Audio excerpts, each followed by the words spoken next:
Tamil news பார்வையாளர்களுக்கு தமிழ் வணக்கம். இன்றைய சிறப்பு நேர்காணல் நிகழ்ச்சியில நம்மோடு இணைந்திருக்கும் சிறப்பு விருந்தினர் தமிழ் நியூஸினுடைய ஆசிரியர் மற்றும் மூத்த பத்திரிகையாளர் மரியாதைக்குரிய திரு செந்தில் சார் தான் இருக்காங்க. சார் வணக்கம். வணக்கம் ஹக்கீம். சார் எப்படி இருக்கீங்க சார்? நல்லா இருக்கேன் ஹக்கீம், எப்படி இருக்கீங்க? சிறப்பு. திரு செந்தில் பாலாஜி அவர்கள் நேற்றைய தினம் ஒரு இஃப்தார் நிகழ்ச்சியில அவர் வெளிப்படுத்திய பேச்சு ஒரு மிக ஒரு பரபரப்பாக பேசுபொருளாச்சு. அதில் என்ன குறிப்பிட்டிருந்தார் அப்படின்னா, பக்ரீத் பண்டிகையின் போது ஆயிரக்கணக்கான ஆடுகளை பலி கொடுக்கும்போது அது வந்து ஒரு குர்பானி அப்படின்னு சொல்லுவாங்க. அது வந்து அந்த அந்த விழா பக்ரீத்து.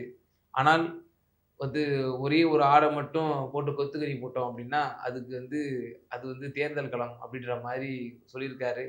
இது அப்பட்டமா இது வந்து திரு அண்ணாமலையை தான் விமர்சித்திருக்காரு அப்படின்னு சொல்லி செய்தி ஊடகங்கள்லாம் வந்து இதை ஃப்ளாஷ் நியூஸாக போட்டாங்க. ஏன் இந்த மாதிரியான ஒரு பேச்சை வந்து அமைச்சர் வெளிப்படுத்தியிருக்கிறார்? இல்லை, நீங்கள் அவர் அண்ணாமலையை டார்கெட் பண்ணி ஒரு ஒரு விமர்சனம் பண்ணுறப்போ, அவருக்கு கிடைக்கிறப்போ சான்ஸ் பார்க்குறப்போ விமர்சனம் பண்ணி தானே ஆகணும். ஏன்னா நீங்கள் அவங்க என்ன நினைக்கிறாங்க, ஈடியை வச்சு எவ்வளோ நெருக்கடி கொடுத்தா இவங்க பயந்துட்டு போயிடுவார், அமைச்சர் செந்தில் பாலாஜி தரப்புலையோ பயப்படுவாங்கன்னு நினைக்கிறாங்க. இல்லைங்கிறதுக்கு ஒரு இது ஒரு எக்ஸாம்பிள்ஸ் அப்படி தான் நான் நினைக்கிறேன். காரணம் என்னென்னா, நீங்கள் அரவாக்குறிச்சியில் பட்டு அதை போய் இந்த பள்ளப்பட்டி ஃபங்க்ஷனில் தான் நீங்கள் சொல்கிறத பேசினார். அவர் பள்ளப்பட்டி இஃப்தார் நோன்பு நிகழ்ச்சியில் தான் பேசினார். அதாவது அந்த ஹிஸ்ட்ரியை கொஞ்சம் நம்ம பார்த்து, ஏன்னா 2021 தேர்தலில் அண்ணாமலை அரவாக்குறிச்சி நிற்கிறார். பட் அது எதிர்த்து நிற்கிறது ஆக்சுவலாக பார்த்தீங்கன்னா ஜவாஹிருல்லா தான் நிற்கிறது மாதிரி இருந்தது. பட்டு அண்ணாமலை நிற்க போகிறது ஒரு செந்தில் பாலாஜிக்கு ஒரு தகவல் கிடைச்ச உடனே என்ன முடிவு எடுக்கிறாங்க, கண்டிப்பாக. ஏன்னா ஒரு வேளை ஜவாஹிருல்லா வந்தால் கொஞ்சம் கஷ்டம் ஆயிடக்கூடாது, நம்மளுக்கு போட்டி கடுமையாக கடுமையாகி ஒருவேளை அண்ணாமலை ஜெயிச்சுட்டா சரியாக இருக்காது அப்படிங்கிறதுனால திடீர்னு தலைமையில் பேசி ஒரு முடிவு பண்ணி அவருக்கு பாபநாசத்துக்கு மாற்றப்பட்டு திமுகவே கையில் எடுத்து இளங்கோவன் நின்னார். அதனால தான் நீங்கள் அண்ணாமலைக்கு சுத்தமாக அந்த அண்ணாமலைக்கு ஒரு கோபம் அப்போ வந்து காரணம் என்னென்னா, நம்மளுக்கு ஒரு பெரிய வெற்றி வாய்ப்பு இருந்தது, அதை வந்து செந்தில் பாலாஜி கெடுத்துட்டாரு அப்படிங்கிற அந்த ஒரு கோபம் அவருக்கு வந்து இப்போ வரைக்கும் இருக்கு. தொடர்ச்சியாக அடுத்த கட்டமாக பார்த்தீங்கன்னா, நம்ம கோயம்புத்தூர் பாராளுமன்ற தேர்தலில் ஆட்டோமேட்டிக்காக செந்தில் பாலாஜி இல்லை அவர். பட் ஆனாலும் அதில் வந்து அவர் தரப்பு கடுமையாக நம்மளை வேலை பார்த்து நம்மளை ஒன்றும் இல்லாமல் பண்ணிட்டாங்க அப்படிங்கிற ஒரு வருத்தம். அதனால சொல்கிறார் அவர். என்ன காரணம் என்னன்னா, நீங்கள் எல்லா மாநிலங்கள்லேயும் மதுவிலக்கு பிரிவு இருக்குது, டாஸ்மார்க் இருக்குது. வேணுன்னே அமைச்சர் செந்தில் பாலாஜியை வந்து சாராய அமைச்சர்னு சொல்கிறப்போ எப்படி ஏற்றுக்க முடியும் அவங்க தரப்பு? எல்லா ஊர்லேயும் இருக்குது. பாண்டிச்சேரியில் இருக்குது. இப்போ அங்கே இருக்க அமைச்சரை போய் பாண்டிச்சேரியில் உள்ள அமைச்சரை போய் சாராய அமைச்சர்னு சொல்லுவாரா நம்மளை? எல்லாரும் இருக்கு. நீங்கள் அப்படி பேசுகிறப்போ ஒரு விமர்சனம் பண்ணுறப்போ அவங்களுக்கு சான்ஸ் வரும்ல. அதனால பள்ளப்பட்டியில் அந்த ஒரு வார்த்தை சொல்கிறாரு. அவர் என்ன சொல்கிறாரு, வந்து 1000 ஆடுகளை வந்து பலி கொடுத்தா வந்து பக்ரீத் பண்டிகை காலம், அப்படி இது ஒரு ஆடை மட்டும் கொத்துக்கறி போட்டால் அது தேர்தல் காலம் அப்படிங்கிற மாதிரி ஒரு வார்த்தை சொன்னார். அதுதான் ஒன்று. அதனால அண்ணாமலைக்கான விமர்சனம் அது. ஏன்னா பாருங்க, இப்போ அமைச்சர்கள் எல்லாம் ரொம்ப தரக்குறைவாக பேசுறாரு. அதெல்லாம் அப்புறம் எப்படி ஏற்றுக்குவார்? அப்புறம் சேகர் பாபு அப்புறம் சும்மா இருப்பார்? அவர் வேற மாதிரி தானே பேசுவார். அதனால அண்ணாமலைக்கு வந்து அவர் வாய்க்கு திருப்பி அடிச்சாதான் சரியா இருக்குங்கிறது தான் திமுக உள்ள எல்லாத்துடைய. பள்ளப்பட்டியில ஆடு புகுந்துருச்சுன்னா வெளியே வர முடியாது அப்படின்னு சொல்லி அந்த பலி கொடுத்துருவோம் அப்படின்ற மாதிரி சொல்றாரு. இது ஏன் கோட்டை, நீங்க வந்து அசைச்சு பார்க்க முடியாது அப்படின்றாரு. இன்னொரு செய்தி, அவர் சொந்த ஊரா தானேங்க. உங்களுக்கு அரவாக்குறிச்சி அவருடைய சொந்த ஊர். அமைச்சர் செந்தில் பாலாஜிக்கும் சொந்த ஊராது தான், கரூர் தான். இவருக்கும் அண்ணாமலைக்கும் கரூர் தான். நீ அதனால நீ சொந்த ஊருங்கிற கணக்கில் அங்கே வந்துடாதப்பா, உனக்கு வாய்ப்பு இல்லை, நீ எங்கே வேணாலும் போய்க்கோ அப்படிங்கிறது தான். பட் இன்னொரு விஷயம், நீ எங்கே போனாலும் திமுக விடாது. நீங்கள் 2026 நிற்கட்டுமே, நீ இவ்வளோ பேசுகிற அண்ணாமலை, ஏன் ஒரு தொகுதியை இப்போ ஃபிக்ஸ் பண்ணுங்க, சொல்லுங்க, கோயம்புத்தூர்லேயே ஒன்று சொல்லுங்க, இங்கேயாவது நாங்கள் நிற்கிறோம் அப்படின்னு சொல்லட்டும், தைரியமாக சொல்லிட்டு இப்பயே சொல்லட்டும். அந்த தைரியம் அண்ணாமலை இருக்குமா? எப்படி சார் நாடாளுமன்றத்திலே கடைசி இழுபறி ஆகி கடைசி நேரத்தில் அறிவிச்சு நின்றாரு. இல்லை, அதுதான் சொல்கிறேன் நான். நீங்கள் இவ்வளோ தைரியமாக நான் சவால் விடுறேன் அப்படி இப்படின்னு பேசுகிற அண்ணாமலை, ஏன் 2026 நான் இந்த தொகுதியில் தான் நிற்க போகிறேன், பார்த்துக்கலாம் அப்படின்னு ஒரு சவால் விடுங்க, பார்த்துக்கலாம். எதனால் எல்லாத்துக்கும் விமர்சனம் பண்ணுறப்ப அவங்களும் திருப்பி விமர்சனம் பண்ண தானே செய்வாங்க. சரி, இப்போ அதுக்கடுத்து நம்ம இபிஎஸ் அவர்களுடைய நேற்று தினம் ஒரு ப்ரெஸ் மீட்டையும் பார்க்குறோம். அதில் ரொம்ப ஆணித்தரமாக வந்து பத்திரிகையாளர்கள் மத்தியில் வந்து ஒரு பேசினார். இனி இணைப்புக்கான பேச்சுக்கே இடம் கிடையாது. டிடிவியும் சசிகலா அவர்களையும் வந்து நாங்கள் இணைக்க போவது இல்லை அப்படின்றாரு. ஆனால் சில தினங்களுக்கு முன்னதாக அதிமுகவோட முன்னணி நிர்வாகியாக இருக்கக்கூடிய வைகை செல்வன் அவர்கள் இணைப்பதற்கான பேச்சுகள் ஓடிட்டு இருக்கு, இப்போ பேச்சுவார்த்தை நடந்துட்டு இருக்கு அப்படின்ற மாதிரி சொன்னாரு. சசிகலா இபிஎஸ் உடைய தலைமையை ஏற்றுக்கிறதுக்கு சசிகலா தயாரா இருக்காங்கன்னு கூட ஒரு வார்த்தை சொன்னார். வைகை அந்த மாதிரி தான் சொன்னாரு. இப்போ நாம எல்லாம் நினைச்சோம், ஓகே இபிஎஸ் அவர்களுடைய குரலாகத்தான் இவர் வந்து ஒழிக்கிறார் போல அப்படின்ட்டு. பட் ஆனா திடீர்னு இப்படி ஒரு ஸ்டேட்மெண்ட்டை விட்டுட்டாரு இபிஎஸ். எப்படி பாக்குறீங்க? இல்லை, இபிஎஸ் வந்து எச்சரிக்கை வந்து செங்கோட்டையனுக்கு சொல்றாருன்னு தான் நான் பார்க்குறேன். அதாவது நான் என்ன இறங்கி இல்லை, நீங்கள் நினைக்கிற மாதிரி அலட்சியம் கிடையாது, நான் அலட்சியமாலாம் இல்லை, நான் வந்து என் ஸ்டாண்டில் எப்பயும் அதே மாதிரி தான் இருக்கிறேன் அப்படிங்கிறத மறைமுகமாக சசிகலாவுக்கும் ஓபிஎஸ்ஸுக்கும் சொல்கிறதோட செங்கோட்டையனுக்கு இதை சொல்கிறாரு அவர் அப்படின்னு தான் நினைக்கிறேன். ஏன்னா இப்போ நம்ம மறைமுகமாக நம்ம கிடைச்ச தகவல் என்ன சொல்கிறாங்கன்னா, செங்கோட்டையனை கட்சி விட்டு நீக்கியே ஆகணும் அப்படின்னு எடப்பாடி ஒரு பாராளுமன்ற சட்டசபை கூட்டத்தொடருங்கிறதுனால கொஞ்சம் அடக்கி வாசிச்சுட்டு இருக்கிறாரு. நீ முடிஞ்சவொடனே கண்டிப்பாக செங்கோட்டையனை நீக்கியே ஆகணும்னு அவர் நடவடிக்கை எடுக்க போகிறாரு அப்படின்னு தான் விவரம் தெரிஞ்சவங்க சொல்கிறாங்க. காரணம் என்னென்னா, நம்மளை ஏற்று பார்த்துட்டாரு செங்கோட்டையன், நம்மளை அலட்சியப்படுத்திட்டாரு. நம்ம ஒரு பொதுச் செயலாளர் எவ்வளோ பெரிய ஆள், நம்மளுடைய ஒரு நிலைமையை தெரியாமல் நம்மளை அசிங்கப்படுத்த பார்க்குறாரு. ஸோ நம்ம யாருன்னு காட்டணும் அப்படின்னு நினைக்கிறாரு. அந்த மல்லைக்கு வந்துட்டாரு. பட் ஆனால் அது ரெண்டாம் கட்டத்தில் அடுத்த கட்டத்தில் உள்ளவங்க யாருமே அதை வந்து ஏற்றுக்கல. அப்படி ஒரு நடவடிக்கை எடுத்தாருன்னா அது வேற மாதிரி பின்விளைவுகளை தரும்னு வச்சுக்கோங்க. ஆனால் அவர் உறுதியாக இருக்கார். ஏன்னா உறுதியாக இருக்காருன்னா, இல்லை என்னைய வந்து அலட்சியப்படுத்துறாரு, என்னைய பார்க்கறது இல்லை, எனக்கு ஒரு வணக்கம் சொல்றது இல்லை அப்படிங்கிறப்போ எப்படி சரியா இருக்காது. இந்த பட்டவர்த்தனமா நீங்கள் தமிழ்நாடு ஃபுல்லாக தெரிஞ்சிருச்சு. அப்போ அந்த பொதுச்செயலாளருக்கான மரியாதை குறையுது நம்மளுக்கு. ஸோ அதனால் நம்ம வந்து நடவடிக்கை எடுத்தே ஆகணுங்கிற மாதிரி அவர் ஒரு முடிவு பண்ணிட்டார். அதனால் அந்த ஒரு பேட்டியை வச்சு நான் என்ன நினைக்கிறேன்னா, நீங்கள் சேர்ந்து இருக்க போகிறாங்களா இல்லையாங்கிறது இல்லை. பட் அவர் சொல்கிறது வந்து நான் ஒரு முடிவு எடுத்தேன்னா முடிவு எடுத்தது தான் அப்படின்னு சொல்லாமல் சொல்கிறது தான் அந்த பதிலாக நான் நினைக்கிறேன்.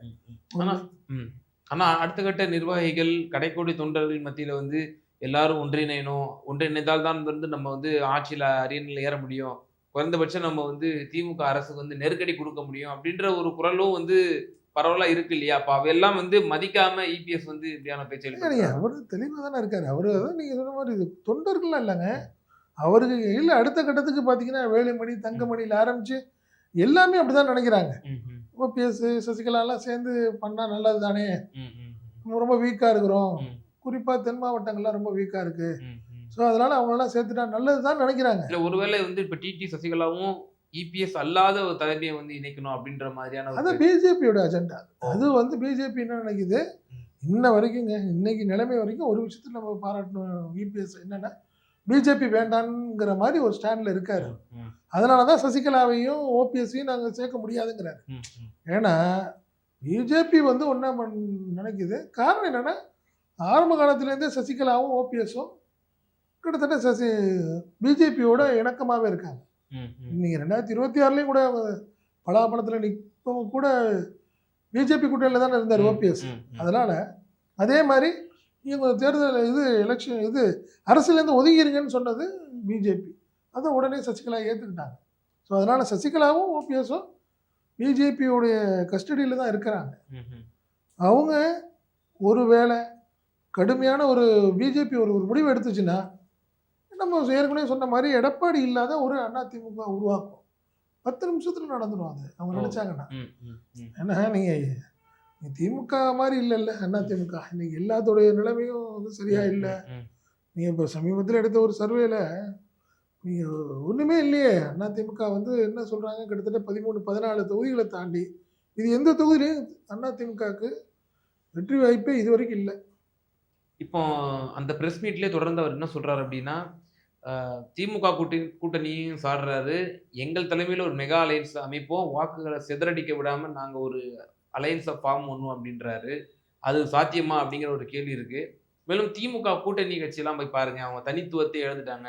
எல்லாரும் திமுகவோட ஐக்கியமாயிட்டாங்க அப்படின்னு சொல்லி காங்கிரஸ், சிபிஐ, சிபிஎம், விசிக அவங்க எல்லாத்தையும் விமர்சனம் பண்றாரு. இந்த விமர்சனம்லாம் எப்படி இல்ல அவர் பார்க்குறீங்க? சொன்ன ஒரு பாயிண்ட் என்னன்னா, கொள்கை வேறு, கூட்டணி வேறுங்கிறாரு. கொள்கை வேறு, கூட்டணி கொள்கை வேறு. வேறு, கூட்டணி வேறு. அப்படின்னா என்ன அர்த்தம்? ம். யார் அப்ப வேணாலும் பிஜேபி நாங்க கூட்டணி வைக்க தயார். அதுதான் சொல்றேன். நீங்க யார் வேணாலும் நாங்க சேர்ந்துக்குவோம். ஓ, ஓ. ஆனா பட் அதுக்காக நாங்க வந்து கொள்கையை விட்டுட்டோம்னு நீங்க நினைக்கக்கூடாதுன்னு சொல்லாம ஆமா, சொல்றாரு. ஆமா. ஸோ அதனால ஒரு பயம் இருக்க தான் செய்யுது. ஒருவேளை கடுமையான நெருக்கடினா நம்ம பிஜேபி வேற வழியே இல்லை, பிஜேபியோட போய் தான் ஆகணுங்கிறதுக்கு தான் அந்த ஒரு வார்த்தையும் தெளிவாக சொல்லிக்கிறாரு அவர். ஆனால் நீங்கள் செங்கோட்டையனும் கிட்டத்தட்ட அவருக்கு வந்து இப்போ நீங்கள் ஓபிஎஸ் சசிகலாவுடைய பட்டியலில் இபிஎஸ்க்கு செங்கோட்டையனும் வந்துட்டார். ஆமாம், அவர் மேலேயும் கடுமையான ஒரு கோவம் வந்துருச்சு. அதில் ஒன்றும் மாற்றம் இல்லை. அவர் மேலே நடவடிக்கை எடுக்க அவர் வந்து தயாராக இருக்கிறாரு. அதற்கான முயற்சிகள் பண்ணிட்டு இருக்காரு. ஆனால் 2ஆம் கட்ட தலைவர்கள்லாம் வேண்டாம், ஏன்னா இன்னும் ஒரு வருஷம் தான் இருக்குங்க எலெக்ஷனுக்கு. தேவையில்லாத ஒரு ரிஸ்க் எடுத்தோம்னா நீங்கள் ஒரு பெரிய குழப்பத்தை ஏற்படுத்திடுவாங்க, வேண்டாம் அப்படின்னு சொல்லிட்டு இருக்கிறாங்க. ஆனாலும் பட்ஜெட் கூட்டத்தொடர் முடிஞ்சதுக்கப்புறம் எடப்பாடி என்ன மனநிலையில் எடுக்க போறாரு அப்படின்னு தெரியல. ஆனால் மெகா அலைன்ஸ்ன்ற ஒரு கருத்தை வந்து தொடர்ச்சியாக அவர் சொல்லிட்டே இருக்காரு. நீங்கள் சோர்த்து போயிடக்கூடாது தொண்டர்கள், அவ்வளோதான். நீங்கள் ஆமாம் முதல்ல விஜய்ன்னு சொல்லிட்டு இருந்தாரு. பட் விஜய் தரப்பு என்ன சொல்லுது, நாங்கள் கிடையாது, நாங்கள் வந்து யாரோட ஆமாம் தனித்துங்கிற மாதிரி அவங்க சொல்கிறாங்க. பட் அதனால இன்ன வரைக்கும் ஒரு முயற்சி பண்ணார். யாரு? ஆமாம், விஜயோட ஃபர்ஸ்ட் ஆப்ஷன் அவருக்கு விஜய் தாங்க. பட் அட் எனி காஸ்ட் ஏதாவது பேசி பண்ணணும்னு நினைக்கிறாரு.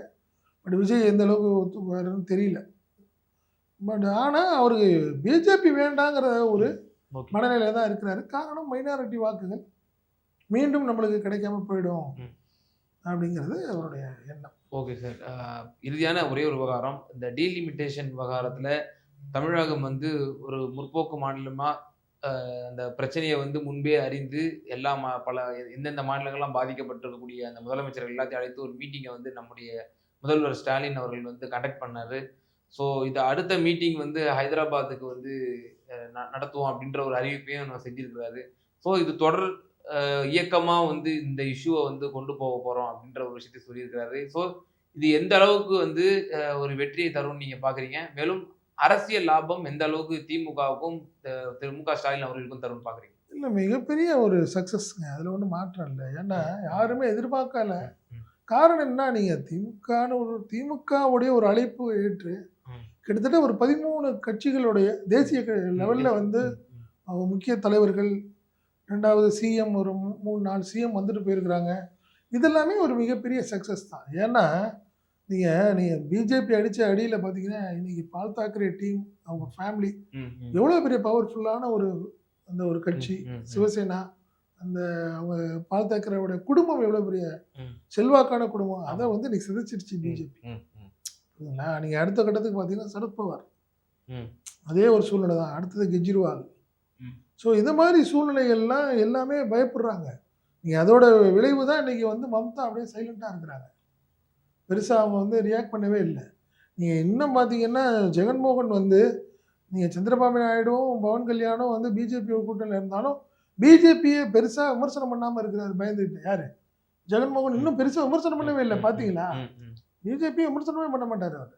காரணம் என்னென்னா பிஜேபியோடைய அந்த ஒரு என்ன சொல்கிறது, ஒரு பெரிய ஆக்டோபஸ் தனம்ங்கிறத வந்து பயப்படுறாங்க. எல்லாமே மாநில கட்சிகள் எல்லாமே பயப்படுது. ஈவன் தோ காங்கிரஸே பெருசாக இல்லையாங்க. நீங்கள் ராகுலே பாருங்க, அரசியலே காணாம. ஏன் பரபரப்பாக இருந்த ராகுல் வந்து 2 மாதத்துக்கு முன்னாடி வரைக்கும் பேசிட்டு இருந்தவர். அந்த அம்பேத்கர் இஷ்யூஸ்லாம் வந்து நல்ல பரபரப்பாக ராகுலினுடைய அந்த கருத்துக்கள்லாம் பாருங்க, பார்லிமெண்ட் போயிட்டு இருக்குங்க, ராகுல் இல்லையாங்க, சத்தத்தே இல்லையாங்க உங்களுக்கு. பட் ஏதோ ஒரு வகையில் அவரையும் லாக் பண்ணிட்டாங்களோ உங்களுக்கு சந்தேகம் எல்லாத்துக்கும் வருது.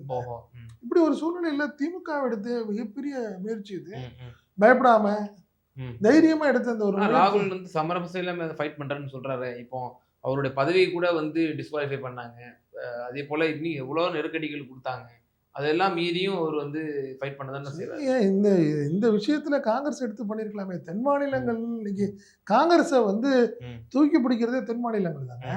இப்போ பெருசா பாதிக்கப்பட போறது அப்படின்னு கவலைப்படுற நம்ம வந்து தென் மாநிலங்கள் தானே பாதிக்கப்படும். இதான் சார் இப்போ வந்து பிஜேபியினர் வந்து சொல்றாங்க, இப்போ காங்கிரஸ் வந்து ஒரு தெளிவான ஒரு நிலைப்பாடு எடுக்க முடியுமா உங்களால அப்படின்ற மாதிரியான விஷயத்த சொல்றாங்க.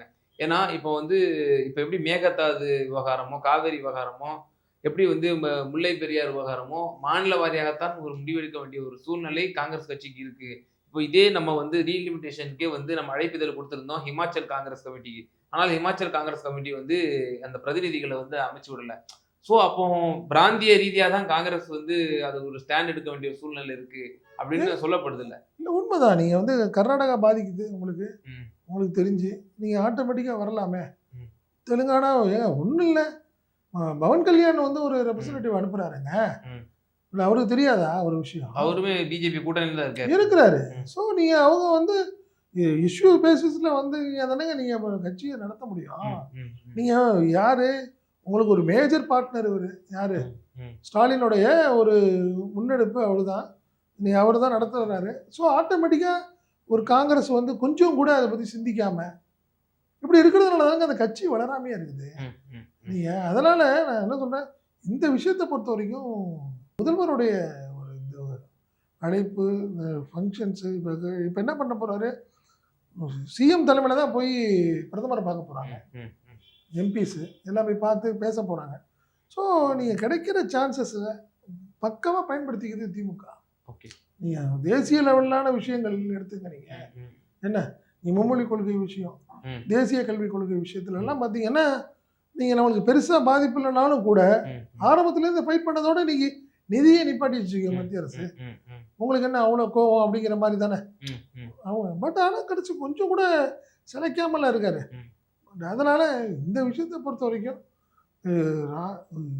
முதல்வர் ஸ்டாலினுடைய இந்த ஒரு ஒரு போக்கு வந்து மிகப்பெரிய ஒரு சக்ஸஸ் தான்.